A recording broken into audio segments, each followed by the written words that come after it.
Yo, what's going on? It's your boy CPT underscore Young Inspires. Follow me on Instagram.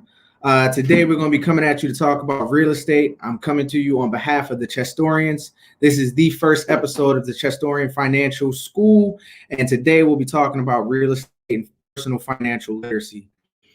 Disclaimer, I'm not a CPA or financial planner, so anything that's mentioned on this show is just a suggestion or potential considerations, not financial advice from an actual accountant.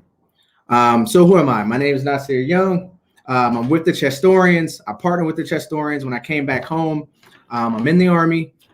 So I was stationed in Texas, and now I'm in Chester, doing what I can do to recruit and, do my part as a Chester citizen. Why Chestorian, might you ask? I wanted to be a part of Chestorian because Chestorian is actually getting out here, talking to the general public, figuring out what's wrong with the city and trying to figure out ways to combat the problems that we have in the city. And which is why we're on this podcast today. So before I introduce our guest speakers, I have a question, and please drop your comments below and we'll try and entertain as many comments as possible throughout this podcast. But the first question of the day, do you think it's easier for 200 people to invest 5,000 or for 5,000 people to invest 200 as it relates to Chester? And drop your answers below in the comments. All right, so without further ado, let's introduce our co-hosts. Today on the podcast, I have Chanel Wright, a longtime friend. I was tempted to bring some middle school photos of Chanel, embarrass her a little bit on the podcast, but I said I'm gonna let her be great. I appreciate that. I really do. Chanel is an up-and-coming realtor. She's a guidance counselor in the local schools and an entrepreneur. Chanel, tell us something about yourself. All right. Well, like you said, thank you for having me on the show. This is my first time on with the Chestorians, but definitely no stranger to CMP. Shout out to the home team. So a little bit about me. I am a proud Chester High graduate. After high school, I went on to college. I went to West Chester University, graduated with my bachelor's degree, and decided to go on to get my master's degree in school counseling.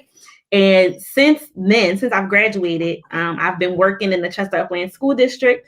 This is my official 4th year working with the district, but I was an intern prior to my employment for about 6 months. So I'm almost 5 years in with the district. I'm really familiar with the area, again, born and raised in Chester.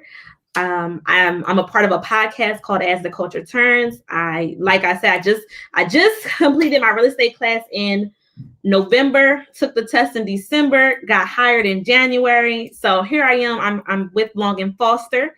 So my life is moving real fast right now. I'm getting in with my fitness. I'm getting my life together. I think that 2021 is going to be an amazing year for me. So I'm hitting the ground running. So thank you for having me on the show. Awesome. That's great to hear. Take 2021 by storm. 2020 was a rough year, and it's time to do things different. Absolutely. For sure. And in light of doing things different, we're going to do things different by trying to buy back the block in Chester. That's the only way to do things different, right?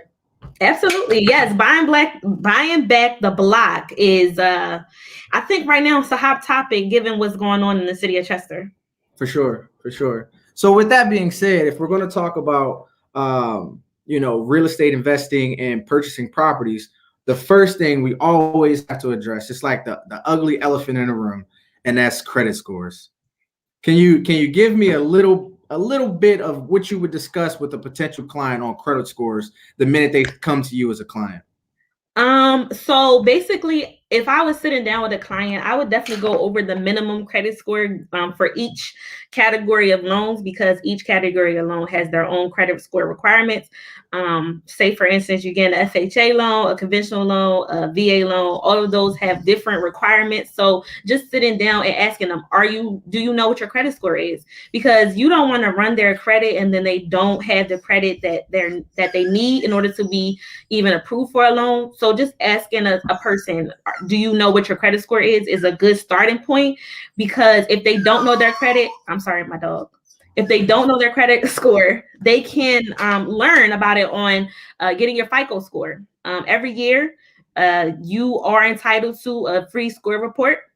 And so you can get that FICO score from, if you have a credit card, most credit card companies will give you your credit score monthly. But there are other avenues. A lot of people use Credit Karma, but their numbers seem to be off sometimes. So I don't know how reliable that site is, but I use it to get a ballpark. And I think it's a good resource to get a ballpark of where your credit lies. For sure, for sure.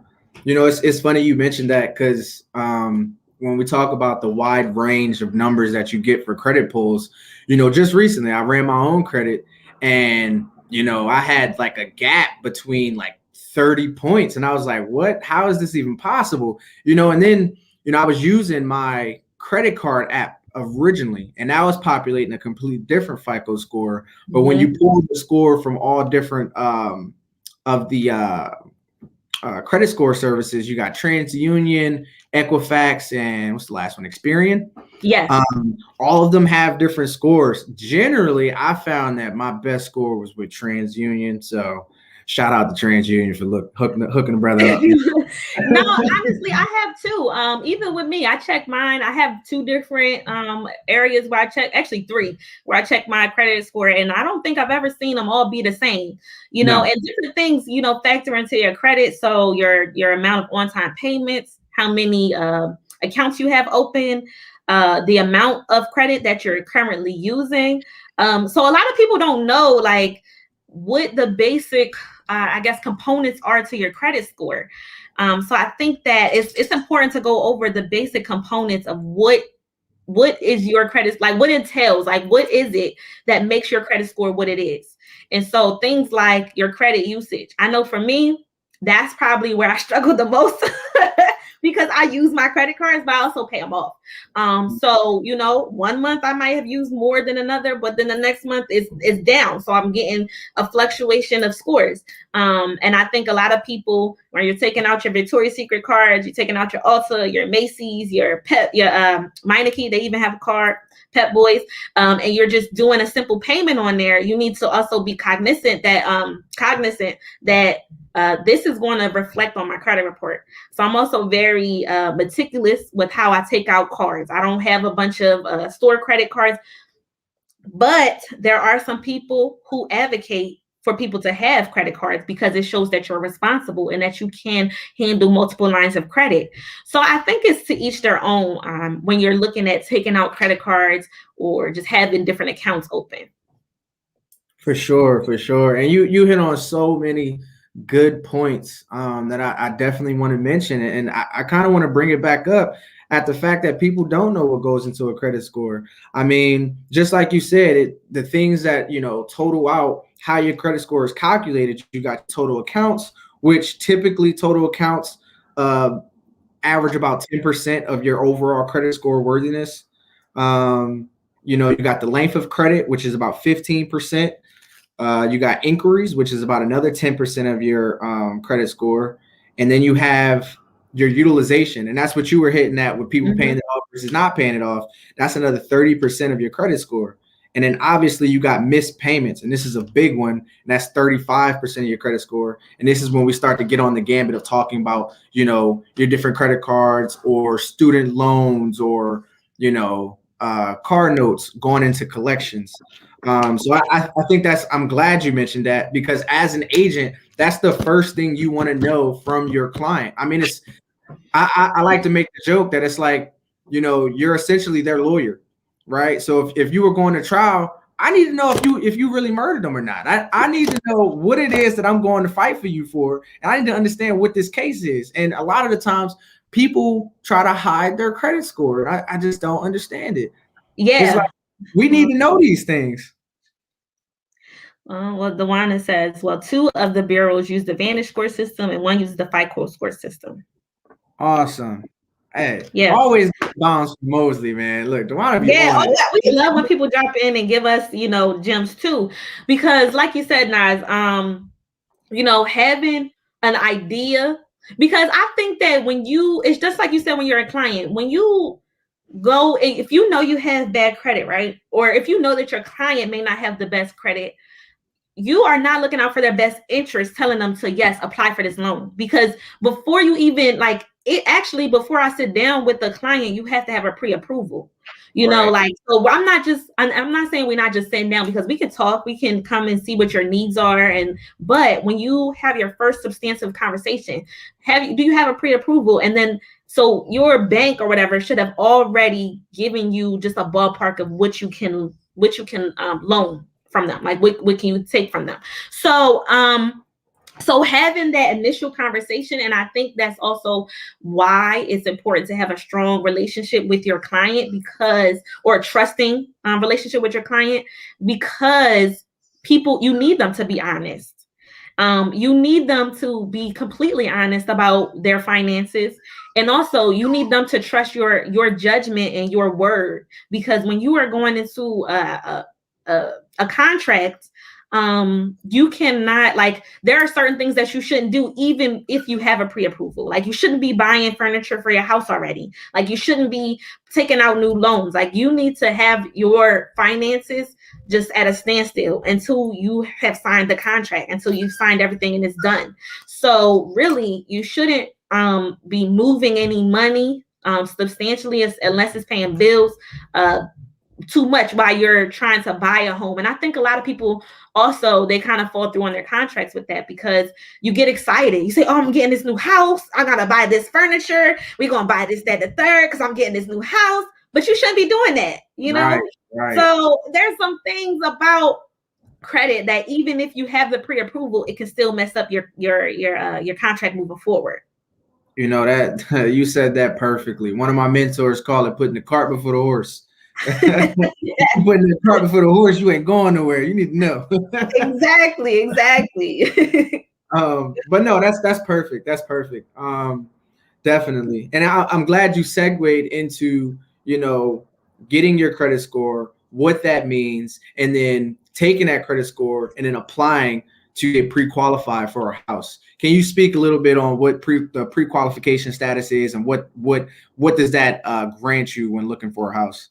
So I think that the pre-qualification, right? So we all get mail where they say, oh, you've been pre-qualified. Question, can you two speak on the minimum credit score for if they don't have that? Okay, well, let's go back to that. Okay, so she says, can you speak on the minimum credit score of a person who needs to apply for a mortgage? And if they don't have that, what should they do before applying for a mortgage? So I actually brought it up because Nas was like, I don't know. So I actually brought it up. So the minimum credit score needed for conventional loan is 620. For FHA loan requiring the 3.5% down is 580. The FHA loan requiring 10% down is 500. And that's what the Quicken loans requires, that one. But there's another bureau that requires a 580. And then the VA loan, it says that there's no minimum score. However, lenders, including the Quicken loans, will require that you have at least a 620. So those are the minimum requirements. And then if you don't have the score needed to be approved for those loans, I honestly for me, I would reach out to a financial advisor, because I'm not an expert at credit. I don't fix people's credit. I know people who do fix credit, but I would reach out to a professional to get some professional advice on how to increase their credit score. Well, I'm glad you mentioned that, because the next topic from the Chestorians Financial Podcast will be on credit scores and how to improve your credit score. So if you have a low credit score, stand by. We got your back. Yeah, you might want to put a notification on when that conversation comes up so y'all can tune into that conversation. In other words, you're on CMP right now on YouTube. Press subscribe. If I don't see these subscriptions go up, we're going to have a problem, because that means people ain't out here trying to get these houses. And right now, we are in a buyer's market. We are in a buyer's market. We're trying to buy back the block. And in order to do that, we need to get our credit right. For sure. All right. So pre-qualifications. Can you speak on pre-qualifications? Oh, yeah. So that's where I was. So the pre-qualification for your credit for a loan, right? that, like I said, most people get them from their banks. Like if you have a credit union, or if you have a bank that you're affiliated with, your credit card company, they report monthly to these credit bureaus your payments and which your finances and things like that. So sometimes you'll get something in the mail that say, hey, you're pre-qualified for this loan, you're pre-qualified for this mortgage, you're pre-qualified. What you can do is you can always inquire. They give you a number that comes with the pre-qualification. You can call your bank and actually go through with the pre-qualification. Now, some things that entail in the pre-qualification is always your credit score, your monthly income, your debt to income ratio. So those are some of the things that can qualify you or disqualify you from a mortgage loan. For sure. So, in speaking of that, I want everybody to be very clear. Before you go speak with an agent, it would behoove you to, one, check your credit score, and then after you check your credit score, see what you can get pre-qualified for. Yes, absolutely. This lets your agent know that, one, you're serious, and two, you're coming to the table ready to get the job done. And with that pre-qualification, just know, when we talk about credit scores, when you apply for this pre-qualification, you are going to be doing what's called a hard pull. When you do that hard pull, that's going to automatically go into the amount of inquiries that you have attached to your credit score. The higher your inquiries in a small amount of time, it's going to negatively affect your credit score. So what you don't want to do is keep doing pulls and pulls and pulls. There's a caveat to that, though. If you're doing a pull for your mortgage, right, and you're trying to get pre-qualified, if you do it within, I believe it's 30 days, right? So let's say you try and get pre-qualified with Bank of America, you don't like their rates, so you go somewhere else. You try and get pre-qualified with SunEast, you go somewhere else. You try and get pre-qualified with, I don't know, USAA, right? Because you did all of these pulls within 30 days, it all counts as one. So you're good. But what you don't want to do is have a pull in January, do another pull in February, and then another pull in April or March, right? Because now you got 4 different pulls. Understand that. And there's a difference between hard pulls and soft pulls. All right. And nice. Why you mentioned that? Let me go back. So not only, like I said, when I said don't buy anything, don't get any couches, that's pulling your credit. If you're putting stuff on if you're getting an Ashley card, those are all pulls on your credit, and it all brings it down. So when you did the Victoria's Secret card, your Ulta card, on top of your loan, you want to get a new house, you wanted to get another apartment last year, so all of that pulls into your inquiries. And so my golden rule is I wait. A pull goes off of your credit after 2 years. So if I'm really seriously considering something, I definitely have to time it out. So I got my car in 2019. I said, all right, that was a big pull. Let me chill out for like 2 years before I do something else, or refinance my car, or wanting to buy a house. So those are the things that pull your credit down. And I think that giving yourself time can also see that you are mature enough with your credit, that you're not, I don't want to say spontaneous, but it's like you're not like I can't think of the word right now, but it's like you're not impulsive, and you're not impulsive buyer. There we go. Yes, impulse. I couldn't get the word, but there it is. You're not impulsive with your credit. So like you said, you hit all of that, Nas. Thank you so much for mentioning those. Thank you. All right. So the next I want to pick your brain on is different financing options, and you kind of alluded to it before, but if you can expound on financing options, that would be great. And specifically talk about, how, the varying difference between a 15-year fixed or a 30-year, and the amount of down payment that you can put to fluctuate your percentages and how much you'll have on your loan to value ratio. Okay, so the financing options. I actually was just looking this up before because I was like, all right, now it's gonna ask it. So I just want to be on my toes. So what I mentioned before was the conventional loan, the FHA loan, and the VA loan. So those are your 3 main options for financing a home. Now there's 4th or maybe a 5th option, but there are options such as, say for instance, you're going to I'm buying a house from Nas and I tell you, like, Nas, I'll give you the payments directly. That is actually legal. You can do that. Like, I could buy a house from Nas, but it's not a typical loan. Hi, Miss Leggett. So anyways, so it's not a typical loan, but you can do that. But the main three are the FHA, the VA, and the conventional loan. So anyways, so your conventional loan is 80-20 loan option that you'll pay 20%, and the mortgage lender will lend you at least 80% of the loan. So that means that you're putting down 20% of your loan. So if you have a $100,000 house, you're putting down 20.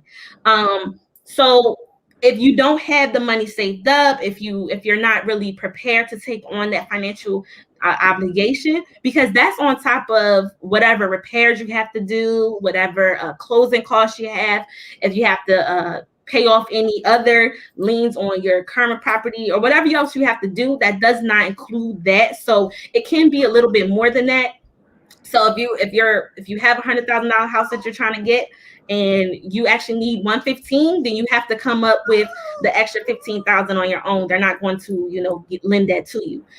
So that's one of the options. And I mean, there are people who get them. People do the 80-20. I'm sorry, my dog, I don't know what he wants, but people do it, and it's not a bad option. It's just it's a higher obligation. It's a higher cost for you. So a lot of people want the FHA loan, and I want the FHA loan, okay? Because that is an option where you're putting down as little as 3.5% to the property. And I think that is where we're going to have that conversation about the history of FHA loans and how popular it is in our community today. So the FHA loan, I was just going back. So that's the one where you need at least a 580 credit score with at least 3% down. And if you have a 500 to 579, you'll do 10% down. 10% down. This option, it requires a mortgage insurance premium, and the debt to income ratio has to be less than 43%. So if, for instance, which is the best for the home, I would say the FHA loan is the best because it has the down payment. That's 3.5. But so where was I? So the debt to income ratio, your debt to income ratio, that includes if you have loans that you're paying off. So your car mortgage, not your car mortgage, your car payment, say you have to pay insurance for it. If you have a phone bill, all of that is compiled. So all of your bills on top of the loan have to be less than 43% in order for you to be approved for FHA loan. And that is really, really common, but it's also really, I think, it's not difficult to have, but that means that you have to have like a frugal lifestyle almost, because if you have a car payment like myself, I have student loans that I have to pay, and I have phone bills and things of that nature. 43% of my income have to be enough to pay off a mortgage as well, to include the mortgage as well. So your monthly payment might be $500 a month on your mortgage. That is factored into your home, into your car, your loan, your phone, every bill. So with your FHA loan, you want to make sure that if you're applying for this loan, that you have your finances in order. And when they say, oh, what's your debt to income ratio, you'll already know it. So you add up all your bills, you divide it by 30.38, and that will be how much you can afford on the loan. I'm sorry, my dog, I don't know why he's making so much noise. I hope he's not your party. Like, I want to buy another house too. Yeah, I'm like, I don't know why he's making so much noise. He wants attention. Yeah. So the home must be the buyer's primary residence. So you can't get an FHA loan. It's based off your gross. The debt to income is based off the gross. Yeah, you can. Yes. So with the FHA, I actually just talked about this. So with the student loans, what you would have to do is provide proof that you are paying your student loan. So if you are in a payment plan, if you have some type of agreement with your student loan company, you have to provide proof, and your realtor, your real estate agent, whoever you're working with, they will walk you through that process. While we're on that, because I love addressing student loan and income-based repayment plan. Mm-hmm. Please do not make the mistake that most students make. So, most of us that went to college, right? We got loans, and we didn't just get like one large loan. You have multiple loans that are compiled through one servicer. So I'll use Fannie Mae or Fed loan servicing, right? So with Fed loan servicing, you're going to have maybe anywhere between 5 and 15 different loans attached Yep. to that name. Each one of those loans are going to have a different percentage, Yep. right? They're going to be pulled from a different year. So whether it was your freshman year, your sophomore year, your junior year, so on and so forth, right? Each one of those are associated with whatever percentage rate was applicable that year that you applied for that loan. Mm-hmm. And you pay it off. Let's say you are in an income-based repayment plan, right? So you're making, let's just say, a $400 contribution a month. Well, Fed loan is going to take that, and they're going to distribute it through all of the accounts that you have active. So it's going to take a very long time to pay it off because, one, you're going to be paying the interest rate on each one of those loans individually. And two, since they're splitting it on all of them to keep it active at any given time, while you're giving up $400, you could essentially only be putting $25 on a loan, right? And let's just say that loan is $2,000. Well, $25 a month on $2,000 is going to take a really long time to pay off. So understand that. Yes. But the reason I bring that up is because most people think, okay, well, I'm graduating and let's say I got a $2,000 loan and it's at a 8% interest and it's from Fed loan. Well, a lot of people think, all right, well, cool. I have a bunch of varying loans, right? And then we talked about having a bunch of different lines of credit out there, right? And ideally, you want to have a smaller amount of lines of credit open. Yeah. However, the minute you switch your federal student loans to a personal loan, you lose so many benefits. Case in point, right now we are in a pandemic. So the federal loans decided, hey, since we're in a pandemic, we're going to cut all repayments, right? And they're all set to 0%. So right now, you could be taking that money and paying off other debts that you have, or you can pump even more money into those loans because now it's at a 0% interest and you can pay it off faster. Mm-hmm. But had you switched those loans from federal student loans to a personal loan, you would not have that option and you would still have to pay whatever percentage that you were assessed for, which ideally, if you got great credit, you're probably sitting at like a 599 from the different, consolidation loan people. Or, if your credit's not the best, but they gave you one, you'll be sitting somewhere around a 9%. And 9% or 6% really is not that great when you talk about student loans. Yeah, my student loans are nothing to play with. And I'm actually glad I didn't consolidate mine because I was thinking about it. But good old Rona came through. For sure. This is something that we have to start discussing. Can you speak in detail the importance of the debt to income being based on gross? What kind of setup? You want to address that one? Naj, you take the lead on that one because I know about it, but that's just the rule. Like, how when you rent a house or you rent an apartment, they take your gross. I believe they take your gross. They don't take your net.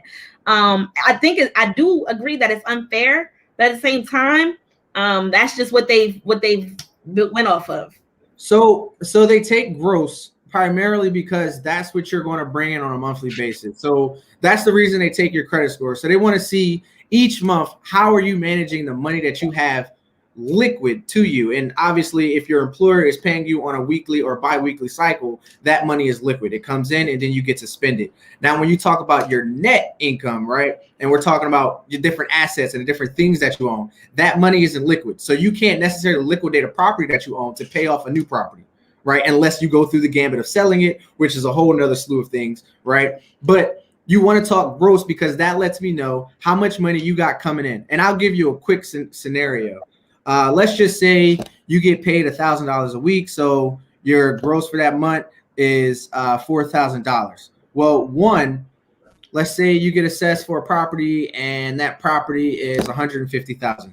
Well, on average, your monthly mortgage is going to be somewhere, once you include your insurance taxes, your monthly mortgage would be somewhere around the ballpark between $900 and $1,150, somewhere in that ballpark, right? So what that means is now you're going to be taking a fourth of what you make in that month, and it's going directly towards that mortgage. And that's what the bank is really looking at, because that's excluding gas, that's excluding food, that's excluding your car payment, that's excluding your children's bills, that's excluding your car payment. That's excluding so many separate things. So I have a personal rule where if I'm applying for a mortgage or I'm adding something new to my credit, I try and, specifically mortgages, I try and keep it at the 1/5 rule. So my mortgage won't go over 1/5 of my monthly income. Go ahead, Sharon. Yeah, so there's I was just looking it up, the FHA mortgage calculator. I think that I did some of the numbers. I did play with some of the numbers on the FHA mortgage calculator. And like I said, if you're doing $100,000 loan, the estimated mortgage, it says is 537, right? So your estimated total payment will be $1,054. So your required monthly income has to be at least $2,600, which that's an annual income of $30,000. But that's why it's so hard to get an FHA loan, because they know people have car payments, they know people have phone bills, they know, like, this is why it's but I also think it's a little, I think it's a little bit discriminatory, because I think that not most people, but if you're looking at an FHA loan off of one income, it's hard. It's really, really hard to secure a FHA with one income. So you most likely need a 2-income household in order to be approved for the FHA loan. But yeah, that one, I just believe that it's harder. It's so difficult to get an FHA because of the fact that it factors in your gross income, and it factors in like your bills, and you can't get around. You can't like try to trick them and be like, oh no, I only pay phone, it's $200 a month. Like, you can't get around that, because you have to provide your financial information. You have to provide some will ask for your 1099, or some will also ask for your statement. Like, well, I mean, I think everybody asks for your bank statement, so it's not a matter of some people. It's providing your bank statement because you're not, and also providing that 1099. So it's really difficult to get an FHA, and that's why I said you kind of have to be frugal if that's your goal, is to get that 3.5% down. While there are options for the 10% down, people want the 3.5% because that means that it's so easy to get. Wait, what happened?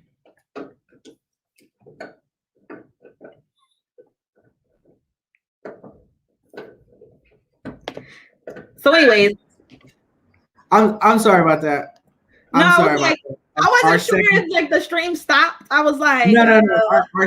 Our second co-host is trying to get, yes, he's trying to get into the chat. Caveat: the second co-host, he's an Army officer right now, active duty in the military, and duty called, so he could not get on with us at the time that we scheduled the show for, but he's really trying to get in the show now. And we're going to figure out a way to get him in the show so he can contribute to the conversation as well. I think it's excellent for him to join, like right at this moment where we're talking about FHA and finance. Did you say he's an investor, right? Yes, he is an investor. Yeah. He's logging in now, so we'll keep the conversation going until he's in. So, but I think that also with the FHA loan, it has to be your primary residence. People, you can't rent out this house. You can't. Well, you're not supposed to rent out this house. The purpose of the house is not for you to rent it out. And also, you must have steady income and proof of employment. So, like I said, there's some advantages to having the FHA loan, but also there are some drawbacks to get approved for this loan. The same thing actually applies to the VA loan. But since we're talking about loans here, I was going to put you onto the VA loan because I'm like, listen, the VA loan is kind of rare if you're not in a place where there are a lot of like people who were in the Army or veterans and things like that. But most, I think when I come into contact with people, most people, yes, that's my point. They're versing your loan payment and the amount of money you aren't actually bringing home. Exactly. It's really, really difficult, Dawana. But go ahead, talk about the VA loan, because the VA loan is a blessing in the sky. That's what the VA loan is. So, the only, I will say, the only caveat to the VA loan that makes it pretty challenging to use as a financing option is the fact that with whichever bank that you use for your VA loan, that house has to go through an appraisal process. And just like any other loan, you go through the appraisal process, but the VA loan is really strict on making sure that the house meets the desired appraisal.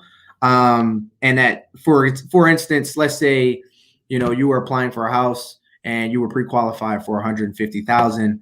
The house after appraisal is only worth 135. Well, they're not going to cover that loan because they do that because they don't want the buyer to basically buy a lemon, so to speak.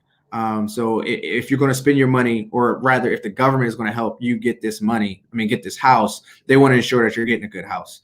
So in that regards, it's helpful. But if you were in a bidding war, it's not helpful because a lot of investors, when they see a VA loan, they're like, all right, well, I got to jump through a bunch of hurdles. This deal may not go through. And there's a lot of additional things that you have to do as a seller to ensure, an actual sale to get that VA financing option. But the beauty to the VA loan is $0 in closing costs. I say it again. $0 in closing costs. So let me just plug in that some branches of the Army take people up to 34. So if you need that, they'll take you. So they'll take you up to 34. $0, man. And I'm telling you, it's a blessing. But I will say, if you are a veteran or if you plan on joining the military, there's a lot of things that I would suggest that you look into before using the VA option.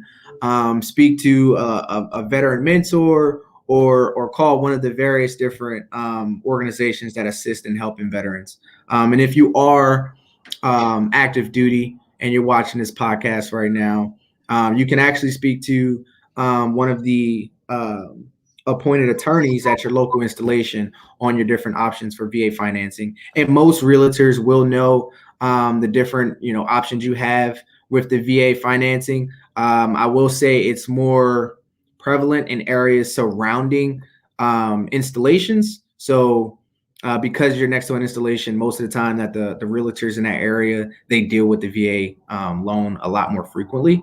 So they'll most likely have a little more knowledge base on how to utilize that VA, just because they're using it just like we would use a conventional investor. But I digress. So I also want to add that the conventional loan actually works the same. They do the same thing. Like I said, if you're trying to get the 80/20 loan, if it's worth more than the actual loan, they're still only going to cover 80% of the appraised value. So like you said, Nas, if the house is on the market for 150 or if it's on the market for 200, but the appraisal says the opposite, they're only going to cover what the appraisal says the house is worth. So then you'd be, unlike the VA loan, but you would have to pay the closing costs. You still have to pay. Hey, so look, everybody, our second co-host is here. And before I bring him in, I'll do a brief introduction. So his name is Xavier Davis. He is currently an Army veteran. He's a realtor in Texas, and he's also a real estate investor himself. Funny story about Xavier. So when I got to Texas and I wanted to buy my first property, I was on the market for about a year, and I'm searching around, and none of the deals met my criteria. And then I finally found a house, and I was like, boom, this is perfect, because I wanted my own living space, but then I also wanted to try and double with an investment property. And I found the property. I was like, boom, this is the one. I'm doing the walkthrough. While I was doing the walkthrough, Xavier was closing on that same property, unbeknownst to me, right? So I finally meet him, because everybody rolls in almost about the same circles out there. And he was like, hey, man, let's come over to the house. Let's play some cards. He shoots me the address, and I'm like, wow, this address looked really familiar, but it didn't hit me yet until I pulled in his driveway, and I was like, this guy done bought my house. And that's how I bring in Xavier. Welcome, Xavier. Hey, what's up, Nas? How you doing, bro? What's going on, man? I'm good. How y'all doing? Good. Welcome to Chester. Thank you. But good job on buying that house because Nas is very competitive and he doesn't like losing. So I know that was a good one. Oh man, it was a steal. I still don't let him live it down. I get mad every time I see the house. Hey, but you found a good duplex over there, didn't you? In Copper's Cove? I did. So it all worked out. Yeah. So it's actually a good time for you to come into the podcast because we were just discussing the VA loan, but specifically we were transitioning from different financing options to our next topic, which is a mortgage versus renting versus Section 8, and really helping everyone understand the different benefits of renting versus being Section 8 versus a mortgage. And any of you can pick up on whichever topic you see fit and take it from there. Yeah, I guess I'll start off. Yeah, so I mean, the biggest difference you have right now is that a renter's average worth in America is around $5,000, and then a homeowner's average worth in America is over $230K. So it's a huge discrepancy in net worth between renting and owning. I mean, you can't beat equity and paying down your mortgage. And if you can have the benefit of having a renter in your house as well to offset those costs, even the better. So that's where I stand on it. I want to piggyback off that. I 100% agree. You can't send your kids to college on rent, but you can send them to college on some equity. And so I stand behind that 100%. But also Section 8. Listen, Section 8 is only meant to be a help for a limited amount of time. It's not a long-term solution. So we definitely have to find ways to survive Section 8, to be delivered from Section 8. I think that's a huge conversation that needs to be had.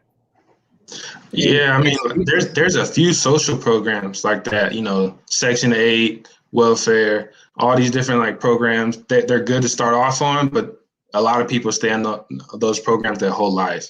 And I just feel like at some point you have to graduate and start participating. So.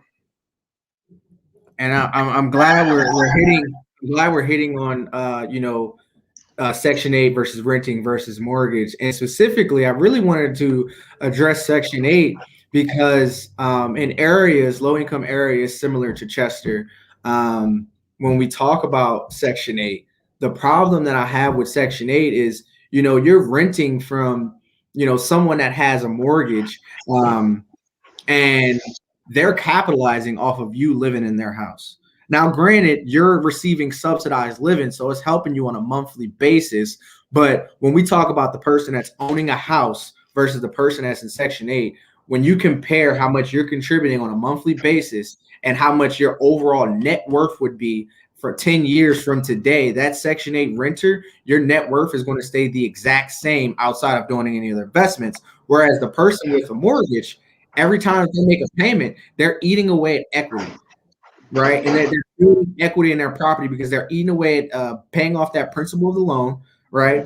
And eventually the equity is going to be valuable, right? And if you could speak to that one more time, either one. Okay, yeah. I mean, it's just such a big difference in owning a home. I mean, if you rent, I mean, you can't really even pass it down to your children. If you own a home, in theory, you could put that into a trust, and that's an inheritable estate. I mean, so we're up against old money out here. People are just being born into the world with real estate, with the trust fund, and I feel like we need to take that next step as a community and start providing that for our next generation. Well said.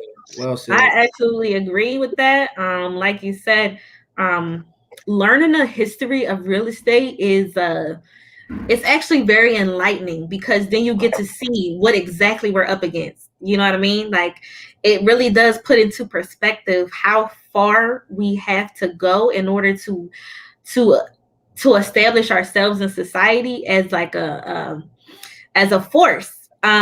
Because like you said, if you're born into, like, people are born, they already have 3 houses waiting for them. They already have it. Like, I wasn't born with the house waiting for me, you know? So I think that we have to do the work to understand the discrepancies, but also the work to even out the playing field. Although I believe it's a generational, like, it's not going to be our generation, and it probably won't be the generation after us. It'll have to be a few generations out in order to see some sort of leveling. But like you said, having that the equity and having your properties passed down, having those types of advantages, you can't get that with renting. When you die a renter, that's it. Somebody else move into your house, and that's it. Like, you know what I mean? There'll be no keepsakes. There'll be no plant outside that your grandmom's ordered. It won't be. Speaking on that, and we talk about equity and passing that down to multiple generations.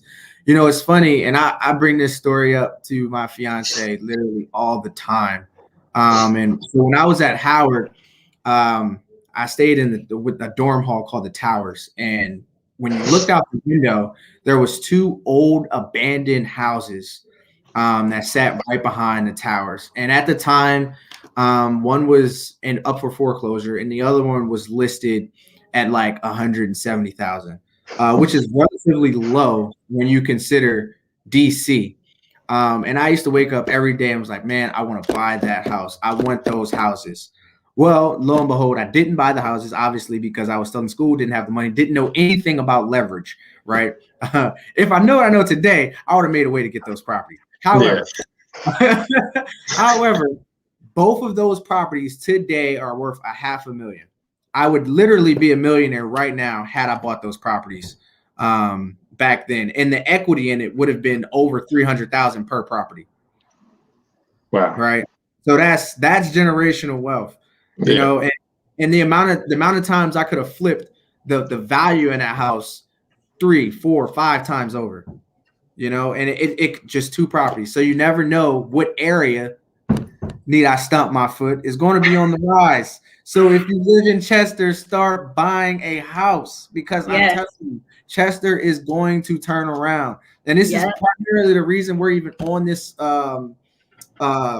podcast today, right? So, and the caveat on that, if you are Section 8 or if you are renting and you're looking to get a mortgage, we have programs throughout Chester that are willing to help you. You partner with one of the great realtors similar to the ones that are on this call. Hint, hint, wink, throwing it out there for Chanel. We'll drop her card.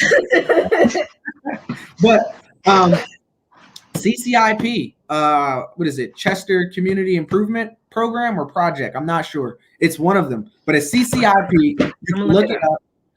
And they have so many first-time home buyers programs. And they also have credit.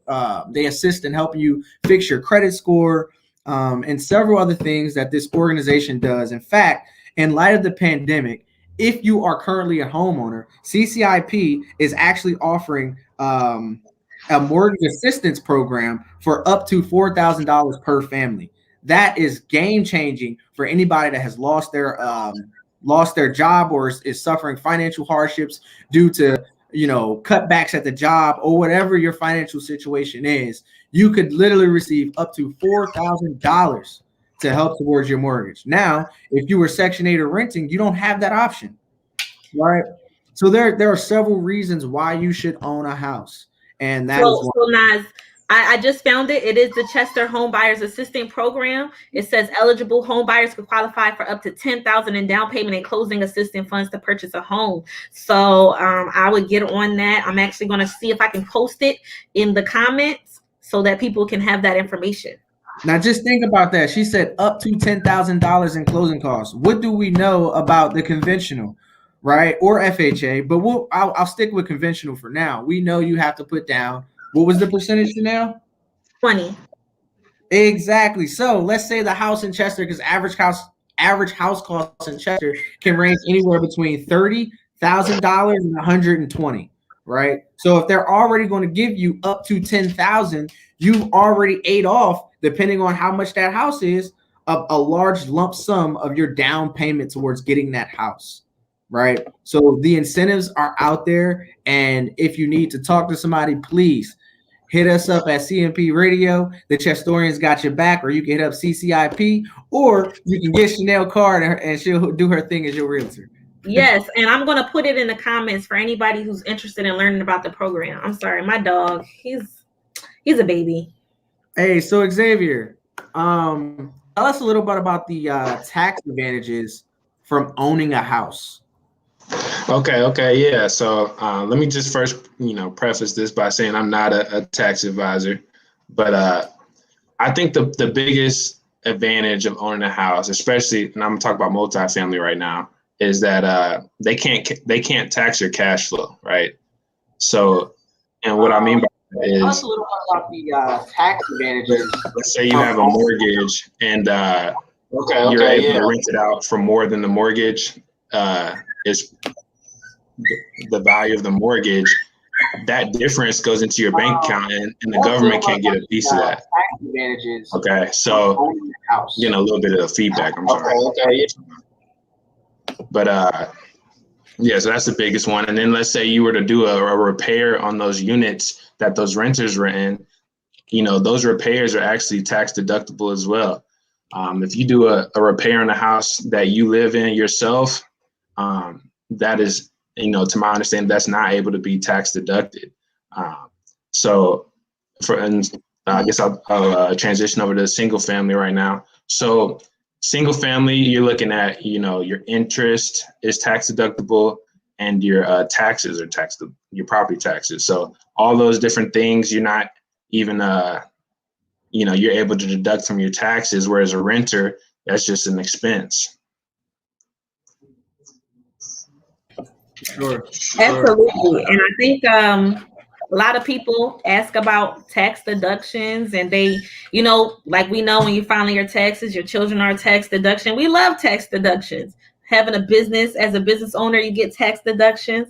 So what better way? Like we've seen the advantages of tax deductions, and why not take part in that the economic advantage? We've seen it work for the 1%, the wealthy 1%. That's what Uncle Bernie says. The 1%. Go ahead and drop the name. That's what Uncle Bernie says. He says we need to hold the 1% accountable. so why not join in that economic society? Hey, I'm like, if Trump can make it look that his tax return, he's not making any money, yet we all know, this man is not broke, then I mean, there's something that he's doing that we're not. And I believe a big portion of that is the real estate. Absolutely. Sure. And I just want to say, I want to pay $750 in taxes and get 72 million back. That's what I want for my life. I'm speaking it into existence. That's right. The way that the one percenters utilize LLCs and S corps is ridiculous. And that's a whole nother podcast that we'll have one of these days. So stay tuned. Hit that subscribe button if you didn't already. So the next portion that I wanted to try and get with is when we talk about those monthly payments, right? So on your monthly payment, you're paying a total price, but in that price, you have interest, you have principal, you have insurance, taxes, and you also have the beautiful thing in the room called escrow. Can any of you speak on escrow and different ways that you can utilize that escrow? Okay, yeah. So when you close on the house, let's say you close on it February 1st. And so the seller owns that house from January to February 1st, and you're going to own it from February 1st to the end of the year, in theory. So the biggest thing with closing on the house is you don't want to pay for the seller's taxes. So what they're going to do is hold that money that seller puts towards your taxes in an escrow account. And every time you make a payment on your mortgage, if you opt into having the lender pay your taxes and insurance on your behalf, they're going to put that money into an escrow account. It is at the borrower's or the buyer's convenience to have the lender do that. But I think my biggest point on it is the lender can definitely make money off of your money. So if you're paying them every month for a payout at the end of the year, they can do what they want, either buy stocks or put it into high rate interest accounts, make money off your money, pay off your interest, your insurance or tax at the end of the year, and keep the rest. So in theory, you're basically giving the lender an interest-free loan every time you make a payment. That's why a lot of people, especially a lot of the baby boomers, a lot of the older generation, they kind of tend to pay their taxes at the end of the year in a check or, their insurance by hand. And maybe they knew something we didn't. Definitely. I just got a really bad echo. well, you still are. So we'll move on to the next portion while Chanel gets her echo together. The next thing is property insurance. Xavier or Chanel, speak on insurance and how that plays into your overall monthly payments and the usefulness of having property insurance. Oh yeah. Insurance is a big necessity, right? It's about 1% of the property price, and if you have an investment property, it can be usually it's a little less than a principal residence. But your insurance is going to be huge in getting things covered in case of natural, disaster or weather occurrence. But it's a necessity, especially if you plan on flipping a property. You want to make sure that you're insured in case, it gets burglarized or vandalized in between the flip. Am I still? Yeah, you're still echoing. But, Xavier, you started speaking on flipping. And I think flipping is a very key thing when we talk about real estate. And it's actually game changing for communities like mine.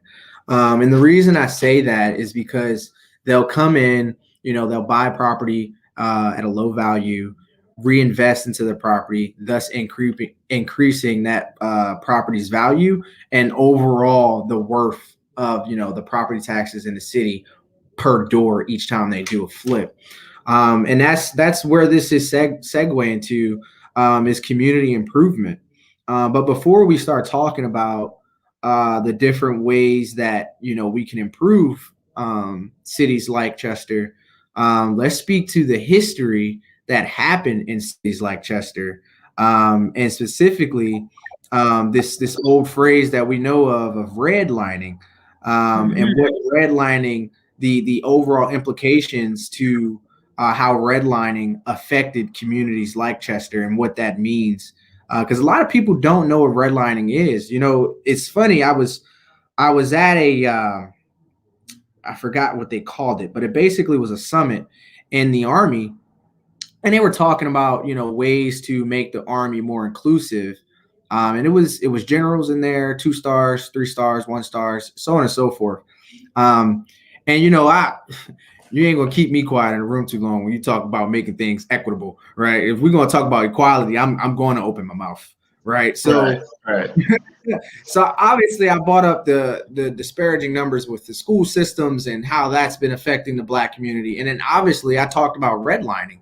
And to my surprise, I can't even say to my surprise, but almost I would say a little over half the room didn't even know what the term was. Right. Wait, so say it again. Where were you? I was in South Carolina at a summit with the Army. And a lot of people didn't know what redlining was. So I can give my 2 cents on redlining all day, but with you guys being the guest speakers, I'll let you chime in first on redlining. Well, let's get into it. So redlining is a part of systemic racism. It was established to prevent, I don't know why I'm echoing. Okay, it was established to prevent African Americans from living in certain areas. So not only were they preventing African Americans from obtaining loans, they were also preventing homeowners from renting to African Americans in order to sustain their loans. So if we're talking about, if you want to put it into perspective, if we look at Philadelphia, Philadelphia is a huge victim of redlining, simply because the areas in Philadelphia, if you look it up, if you look up the history, how at one point a lot of our neighborhoods in Philly were 80% white, 10% black. What happened in Philadelphia, and you can look at Chester the same way, because Chester had similar demographics of Philly, but the industrial market. So we're looking at if 291 was called the industrial highway, right? Because of all those factories that were going down the 291. So when those factories closed, so did the jobs and so did the people. So when there's no jobs and the people have nowhere else to go because they can't pay their home mortgages. They call that the white flight. You know, some people left and other people came in because it was more affordable to live here, but also because that was the only place where they could get a loan. So it was a way to control and to I guess assign where people could and couldn't live. And there's some places in Pennsylvania that are still practicing. I'm not going to say practicing redlining, but they're still looking at the effects of redlining. So if you look at Levittown, which is predominantly a white area, Philadelphia, because they is still showing the effects of redlining. There's so many abandoned homes that mortgage lenders won't give money to because of the risk that it is to lend money to those areas. So redlining has affected our communities so much so that, you know, property taxes, if you can't buy the house and you can't afford the house, you can't get a loan for the house, the taxes affect our school systems. Our school systems aren't getting any money. This is a trickle down effect. It's really you could talk a lot about it, but it dates back to the 1930s. Some of the practices that it was just outlawed in 1968, I believe, and if not, maybe somewhere around there, 1960s, it was just outlawed. So if you think about 1960, a lot of our parents were born either before or after 1960. So that means that our parents, if you are a long life Chester resident, your parents' parent could not get a loan wherever they originally wanted to live because they wouldn't approve the loans. You know, it's funny you mentioned that. And before I populate this image, I'll speak to the fact that, one, this is off of a site that you can Google yourself. And I can't really speak to the validity of the map. But I do think it's very valid in the time frame that the map was captured, and the representation of the way that Chester was split. I'm gonna go ahead and populate the map now. Yeah, put that map up. Can you see the map? It's loading. Yep. All right. So if you take a look at the map, for starters, there's two red areas. There's D1 and D3. Those are redlined areas. So that's saying to the bank, don't invest in those areas because it's not a worth. Oh, and D2 as well. Don't invest in those areas. You know, it's not going to create a return, and it's a risky loan. And then when you look specifically down in, you know, B1, C1, and there's the legend, just so you can understand what this means, right? So they determined the red areas as hazardous, the yellow areas as definitely declining, and the I guess, lightish teal colors, still desirable, and then green best. Now, if you know anything about Chester and Chester's demographic, around this time, the West Side was predominantly black, while the East Side was predominantly white. Um, so you can already see that they deemed a large portion of the West Side either hazardous or declining, while the East Side was best. So what did that mean? That effectively split the community. Now, granted, was Chester already split? Yeah, there was plenty stories and references to know that Chester was already split long before redlining. But this brought it home. This ensured that the community stayed split. And when people ask, what are the effects of redlining, and you know, um, did redlining actually have that large of an effect on the black community? The first thing I always bring up is, have we not learned anything from Trayvon Martin? And obviously, when I say, what do you mean Trayvon Martin? That's the look I always get. Trayvon Martin has nothing to do with the housing markets, and I always say, well, Trayvon was attacked because he was a young black man walking through a predominantly white neighborhood. That neighborhood became white somehow, right? And history has told us that the neighborhood most likely became white due to redlining, right? So when people say, well, he looks suspicious, or that guy looks off in this neighborhood, he looks off in that neighborhood because you ensure that the neighborhood looked that way. Right. And we're not even going to talk about the different generational problems when it comes to finances that had on the black community. And Chanel, you alluded to it when you talked about what was the term was used, white flight. So when white people, or I'll say Caucasian, just to sound professional, right? When they left those areas, what it did for the black working class was, in most cases, the white community was the entrepreneurs.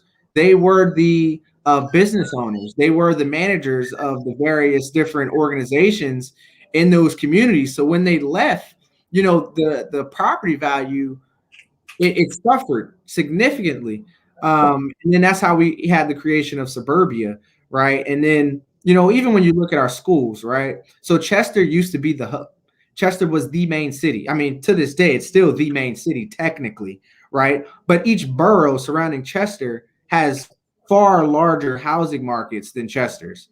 I mean, if you go to media right now and you can find a $300,000 and $400,000 house, I think there may be one house in Chester that's valued at or about 300,000. Which house? It's actually it sits right next to Widener's campus. I believe a professor owns the house. Okay.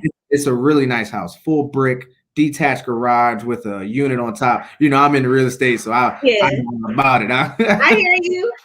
But it's a really nice house. And then, for the houses that's being remodeled right now, I think the highest I've seen on the MLS was about 150,000, which, $150,000 house, it's not a bad price. But when you compare 150 being one of the upward houses in our city compared to Brookhaven, Media, Swarthmore, that's the lower end. So, that's that discrepancy that we're talking about. And that was created, in fact, by redlining. Xavier, did you want to mention anything or hit on that at all? Yeah. So, I mean, when you have prevented an entire community from owning the place where they reside, right? What does that do? For one, that gives whoever owns those buildings the right to kind of treat you however they want. And that's exactly what happened. So you have these white owners of predominantly black communities basically creating slumlords, right? Where they don't have to, take care of the property maybe as well, because these tenants can't even do anything about it. Who's going to come, and change it. And so you have this generational effect. And when people say, this is racist, or they drop the N-word, I'm like, okay, that might be prejudice, but this redlining is a truly racist practice. And it wasn't just redlining, it was blockbusting, steering, all these real estate practices that really kind of, you know, set us back, you know, 30, 40 years. And it's just so funny when people say, oh, didn't slavery end in 1865? You know, y'all should be, you know, good or whatever. I don't want to get all political on y'all, but it's like, no, we've been like set back like continuously until the Fair Housing Act in 1968 came about and they finally did something about it. But real estate was one of the main vehicles used to, you know, keep African Americans down. And they even went so far as to, you know, incentivize, you know, single family households when they, you know, they basically said that if a single Black woman with a child is living in the house, they'll give them extra money. So what does that do? You know, the father, the Black father has to leave. And, you know, that goes on a whole different tangent. But basically redlining for refusing to give Black people loans. And not just that, but they even, the Federal Housing Administration, at the same time that they refused to give Black people loans in this redlining effort, they also subsidized suburban builders in suburban areas where white communities were. So not only did they make it impossible for Black people to own, but they made it a lot easier for white people to own. Yes. Yeah. And you know, what's also not talked about, you know, when we talk about the practice of redlining and creating suburbia, you know, we always talk about how it was, you know, hard for a Black person to receive a loan to try and move into suburbia. But not only was the loan process hard, but agents didn't even want to work with them. If they found out they were Black, they wouldn't even show them the house, right? Yeah. And then we talk about you know, our white counterparts being able to apply for those loans. Yeah, it was easier for them to apply for those loans, but let's not also forget to mention that the government was offering huge contracts to entrepreneurs to invest in suburbia areas, to create the suburbia area to begin with, right? So now not only are you incentivizing the lender, but you're incentivizing the person that's building the properties for them to live in. So it's a win-win. It's in a complete system that boxes the Black community out. And imagine getting so much money from the government that you can build even better houses in suburbia. And I mean, and we're seeing that effects today. You know, suburban communities, just like y'all said, are worth more real estate wise than urban communities, and that's all around the country. In almost every city around the country, you have a large urban population of African American and the white suburbia. And then the funniest part is they're actually coming in the city, you know, through gentrification and trying to, you know, buy up some of these properties because it's so cheap, you know. Absolutely. And I think that we are also seeing the effects of, you know, the strategic planning of communities through our voting process. You know, these states, they look red, but like Philly, such a condensed metropolitan area, so many people in that one city, they went blue because Philly is such a condensed city, you know. So we're also seeing the effects of it though in our voting system because you're like, oh, Philly's only, you know, so many miles, or it's only so big, and Pennsylvania is so vast, but there's more people in these smaller condensed areas. They put us on top of each other, and now it's coming back to bite because cities, people are migrating to Atlanta. That's how Georgia turned blue. Texas, people are migrating into these areas where the housing is more affordable, but also it's having effects on the politics. So I'm actually interested to see how that's going to change housing in the 21st century. I'm interested. You know, I'm telling you, I love being on the conversation with you guys because somehow your answers always segue into the next point. I'm telling you, it's like, you know, my topics or something. I don't know. All right, so I'm glad you started talking about, you know, the political ramifications to the housing market and, you know, how the housing market affects, you know, both negatively and positively local politics. And obviously, we're going to spend some time talking about the effects of property taxes and how that, you know, helps the community grow.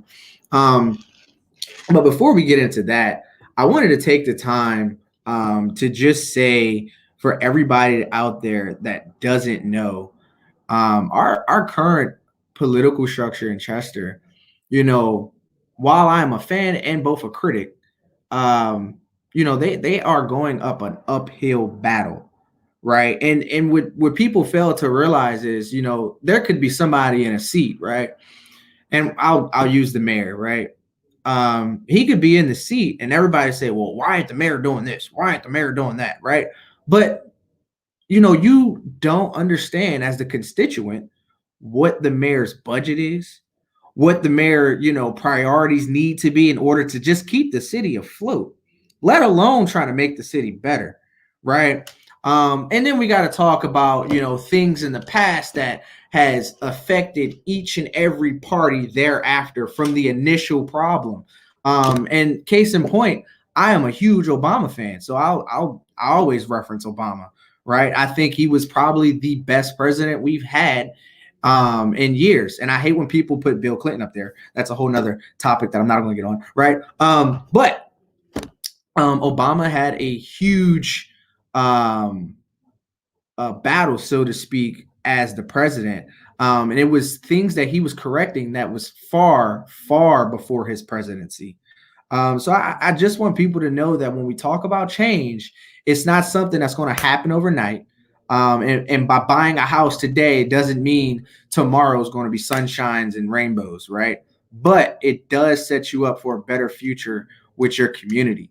And that's how we're going to, you know, segue into property taxes and how property taxes help the local community. And either one of you can take that first.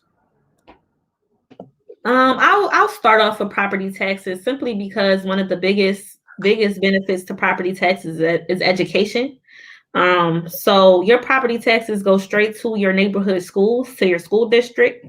And that also determines the quality of education that your children receive, not only the state funding, but through property taxes.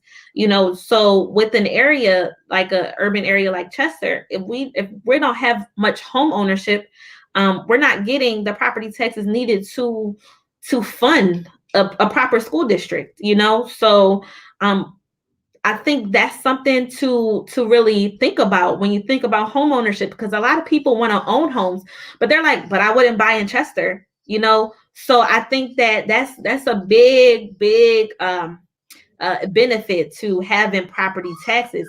But also, in addition to education, we have community programs that fund through property taxes. So what the mayor can do is limit it, because our property taxes fund the city as well. So the bridge on between Fifth and what is that, 6th Street? That down for years. that was like 10. You know, it's never going to get fixed, because what's the point of paying for it? You know, you could drive around. Like, we're going to cut that cost, you know, and the only reason why Widener got fixed is because Widener paid for that, you know? So you have to think about the things that inconvenience you, like the potholes, you know, street lights, cameras on the street light poles. So a lot of people complain about, you know, oh, it's dark, but our property taxes pay for those things to either be fixed or not, you know. And so I think that what puts the city in a position to choose what to cover and what not to cover. And I think that's really relatable to a lot of families, because I think we've all been in a position where we had to choose which bill we're going to pay and to choose which thing we're going to buy. So I think if you look at it in that aspect, then you can kind of relate to what's important, what's top priority, what's urgent, what's pressing. And I think that's where our dollars go. And I definitely, you know, want to hit on that again, because she said at some point in our life, we all had to make the decision on what we're going to pay for first. And I'm not talking, you know, when you're in high school, are you going to fill your car up versus putting a quarter tank of gas in so you go to the mall, go to the movie theaters? That's not what we're talking about here. We're talking about actual problems. Are you going to pay your mortgage, or are you going to buy some food for the house, right? And in terms of the city, right, are you going to fix the roads, or are you going to employ more police officers to help with the crime rates, right? So these are the things that your local politicians have to address. And if you, as the constituents, want to help your local politicians, the best way you can do that, one, is to buy a house. Because the minute you buy a house, for all of the investors that are already brought into the city, well, they have to pay property taxes. If they don't, their property is going to go into collections, which is a whole nother scenario that we can talk about for probably another hour segment, right? But if you were to buy a house, not only are we going to have those investors that are paying property taxes, but now you're paying property taxes, which means the mayor and all of his staff has a bigger budget. And with a bigger budget, more spending. Yeah. And guys, can I just add, on top of property taxes, your employment. So if you live here, that'll bring jobs here. And then the job also has to pay the taxes to the city. So just to plug that in there. Which is a whole nother gambit of things that we can discuss. I'm telling you, this podcast could go for like another 2 hours if we wanted to, right? Xavier, do you have anything to add in? No, I think y'all hit it right on the head. Yeah, you took words right out of my mouth. Like, I mean, I think that problem that y'all talking about is the biggest problem that the African American community faces is how do we clean up the inner city? And I mean, you could look at it like, okay, maybe we should start with the crime rate. Why is there so much crime in inner city?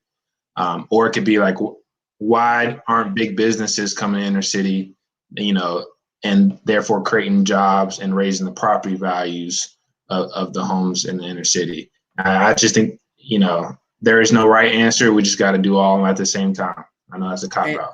Yeah. No, it's not a cop out. It's all encompassing.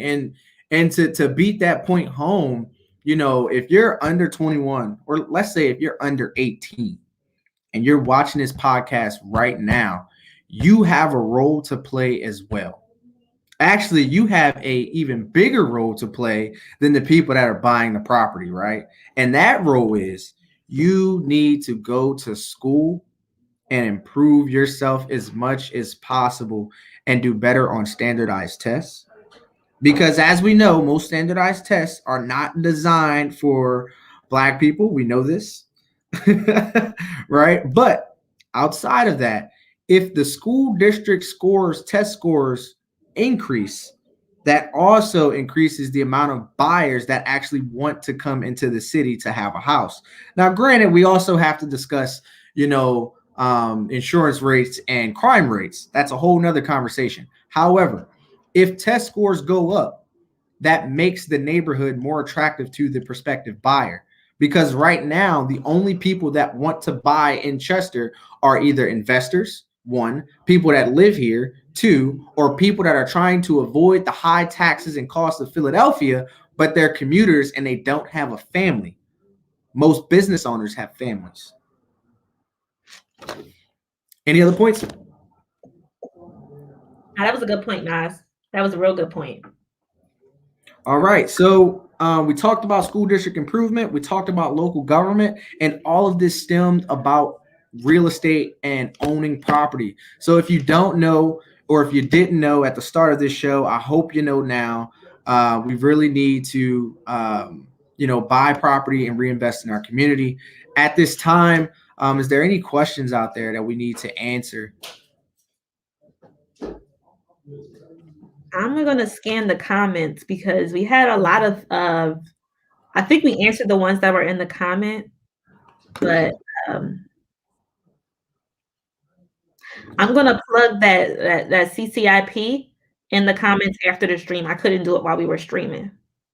Okay. So before we wrap things up, Xavier, before you got on the call, I asked everyone that was viewing one simple question. Do you think it's easier for 200 people to invest $5,000 or for 5,000 people to invest $200? That's a hard one. It'd probably be easier for 5,000 people to invest $200, to be honest with you. Chanel? I would agree. So for those that don't know or that just haven't took the time to do the math, if 200 people invested 5,000 or 5,000 invested 200, we're talking about $1 million in liquid capital that we can take and reinvest into the community. Food for thought. We always talk about the government assistance or somebody coming in to help.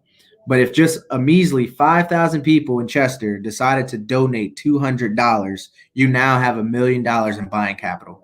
And when you pair that with CCIP, the local initiative that's helping people buy houses and understand credit scores, you can help the community 10 times over by buying a house, fixing it up, selling it to a local citizen or constituent, if you will, and repeating the process through and through. So we can literally change the face of our city within a few months if we wanted to. But you got to ask yourself, are you the 5,000 or are you the 200? And that's our episode for today. I want to thank everybody for joining us. Please give a round of applause to our two guest speakers for giving us so much knowledge today. Thank you. Is there anything you want to say before we close it out? Follow me on Instagram, y'all. Chanel J, and I'm on Clubhouse. I'm actually going to start doing real estate videos on my Instagram. I just got to figure out the logistics. So follow me. Yeah, that's it. That's all I got. Hey, Nasir, thanks for having me on the podcast, brother. If anybody is moving out to Texas anytime soon, I'd love to help. My website is davisrealtyteamctx.com. Go ahead and check that out. And appreciate y'all for listening. Hey, it's your boy. You know how I do. Here with the Chestorians, doing our thing over at CMP Radio. We're here if you need us. Follow me on Instagram at CPT_YoungInspires, and I'm always here. Hit me up. Hey.